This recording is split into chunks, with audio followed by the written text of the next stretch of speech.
Hay, digamos así, tres grandes definiciones de cultura. En verdad hay muchísimas, pero vamos a agruparlas todas en tres grandes definiciones. La palabra cultura, en primer lugar, empieza a hacerse muy frecuente en el siglo XVIII. Ustedes imagínense, estamos hoy en el siglo XXI, estamos diciendo que esta palabra se hace muy frecuente en el discurso de los filósofos del siglo XVIII. Ellos toman la palabra cultura porque viene del latín colere, ¿sí? Que significa cultivar. Piensen ustedes en la palabra agricultura. ¿Qué es la agricultura? Es el esfuerzo del trabajo humano sobre la tierra para que la tierra rinda frutos. ¿Qué es entonces la cultura? Es el esfuerzo sobre el espíritu humano para desarrollar las facultades humanas. La inteligencia, el dominio de la voluntad, el desarrollo del buen gusto, los buenos modales. Todo eso los filósofos del siglo XVIII lo denominaron cultura. Esa es nuestra primera definición, ¿sí? O sea, la cultura como un esfuerzo sobre mi espíritu para desarrollar las facultades humanas.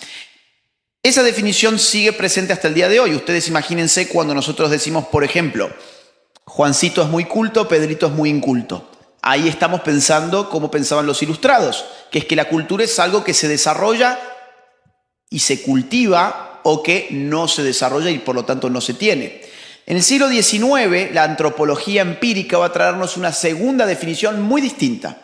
¿Quiénes son los antropólogos? Son esos señores muy interesados por otras sociedades que en el siglo XIX desde Europa empiezan a irse a pueblos exóticos, pueblos y tribus exóticas para estudiar cómo funciona el hombre en otros contextos. Y empiezan a encontrar que ahí se dan con otras creencias, con otros hábitos, con otras costumbres, con otros lenguajes, con otro arte, con otra arquitectura, con otra organización política, por ejemplo.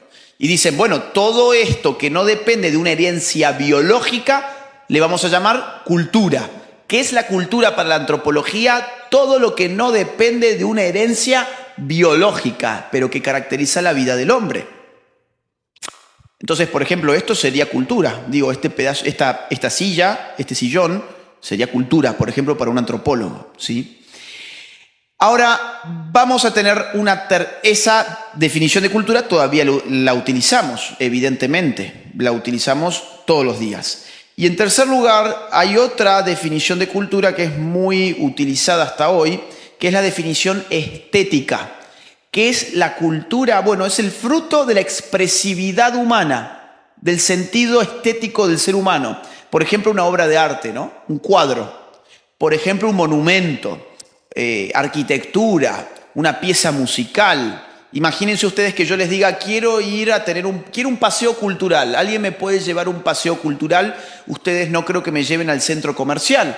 Ustedes van a entender que lo que yo quiero hacer es, por ejemplo, visitar una galería de arte o visitar un museo o conocer algún monumento histórico de la ciudad, etc.